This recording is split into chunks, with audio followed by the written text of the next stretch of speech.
Welcome back to Schoolhouse Cracked. With me as always, Mr. Brett Derickson. I'm Dr. MC.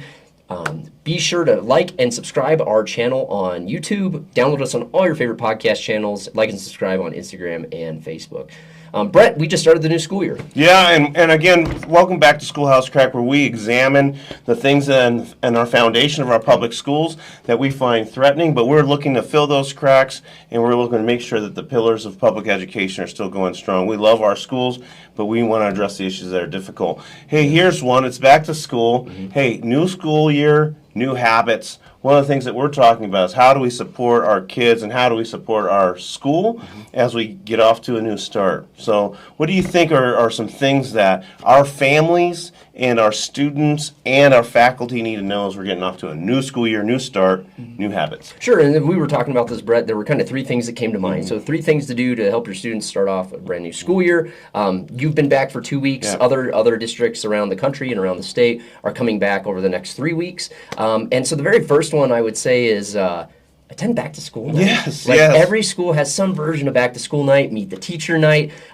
These aren't put on simply to just say you did it. It's because there's an eager group of educators ready to meet you and ready to meet your child. I'm not going to get into the details, MC, but we had a little bit of debate on our teacher leadership team about what our back to school night should look like this year.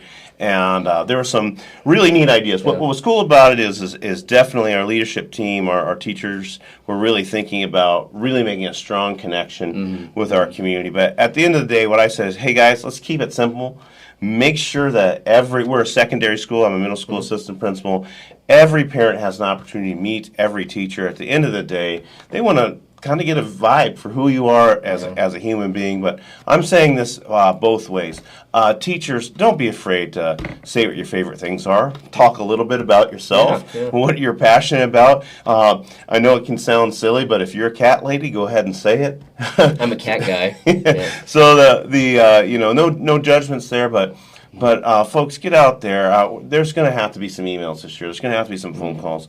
Your student's going to need some sort of support. There's going to be some way that we unintentionally didn't meet your exact family needs or your child's needs. It's a lot better when we've seen each other face to face, we've met each other, when we go through the beautiful struggle of educating your kid, that we've actually made a connection. So whatever your back to school night is, the first time to meet the coaches or the first time to meet the teachers or any of those avenues, make the time, put it on your calendar, get out there and get into your school. Yeah, parents, you're sending your beautiful young children to school, and you're entrusting them into a bunch of adults at the secondary level, or maybe a couple at the elementary level.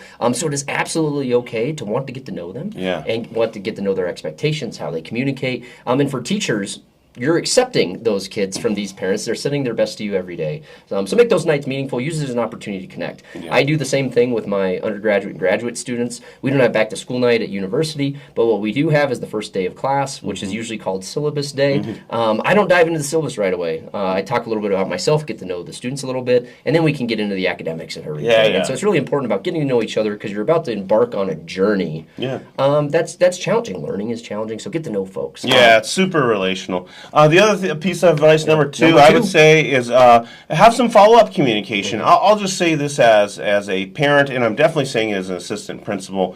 The more we know, the better we can meet the unique needs of your students. So when families come up to me and say, hey, I want you to know that we had a pretty tough summer. My son's grandma passed away, and they were very close, or maybe they weren't very close, and he's super curious now about eternity. I just want you to know I'm sending you kind of some unique needs. And then I can say as an assistant principal, I'm like, well, you've come to the right place. We know your kid. We're going to pay attention to that. I'm going to go ahead and make sure everybody on the teaching team knows that stuff. And if you share those things with me, then I don't have to do all the guesswork about what your child needs. Your proactive communication has helped me out. And I would also say just, hey, parents, just do that. I'm going to go to back to school night in a couple of nights. Okay. And I have and all three are in high school all three of the kids are in high school now, and all three of them are in unique spaces, and I'm not embarrassed to share with the teachers that I need their help. Yeah, absolutely. It's a collaborative effort. And so follow-up communication after that back-to-school night or get to know the teacher, what have you, is important. And number 3 is that proactive, ongoing communication. Yeah. So we talked about parents sharing that information where, especially elementary school students and young secondary students, like what's going on in the kid's life that may cause them some challenges in accessing their learning in class, but also celebrating those successes, celebrating the positives. As an educator, I'd love to know when things were going great in a student's life, and my hope is that they would always share that with me. But sometimes a parent would reach out and tell me something really cool that happened in their kid's life on a Sunday. So on Monday morning, I was ready to go to talk to them about it and congratulate them. Yeah, this has already happened in my household. They went to the first full week of school this week at high school, and there was already a couple of really positive things. And at first I thought to myself, oh, that's really cool. When I said that to my wife, I'm like, hey, I'm really glad this teacher made that connection with our daughter or whatever else. But what I also did do was then turn around and email them. I mean, it goes a long way to your teacher, to the counselor, to the assistant principal, to the principal, whomever, when they know that the efforts they've put in have really connected with their kid. That's what they're trying to do right now. They're trying to meet your kids where they're at. They're trying to leave a great impression no matter what the level of school is. If they're doing a good job, go ahead and let them know. Sometimes we're not always aware that the things that we do well are received. Yeah, absolutely. In a classroom of 30 kids, I may say one thing, not even presently thinking about it, and that had an impact on one or two of those kids beyond even what I intended to in a positive way. So share that out. It's kind of that behavioral psychology stuff I love is if it's something parents that your kid had an interaction with a teacher or staff member, support staff member that you really liked, share that with them because that reinforces the likelihood of that happening again. Yeah, and it tells us we're doing something right, and we're going to be doing it more often when we know that's working. And I'm just going to be a little sneaky and send, like the whole point though is like if they're doing a great job and they've got off to a great start, and you know that later on you got a difficult child and you're going to need a favor. Which you don't have any of those.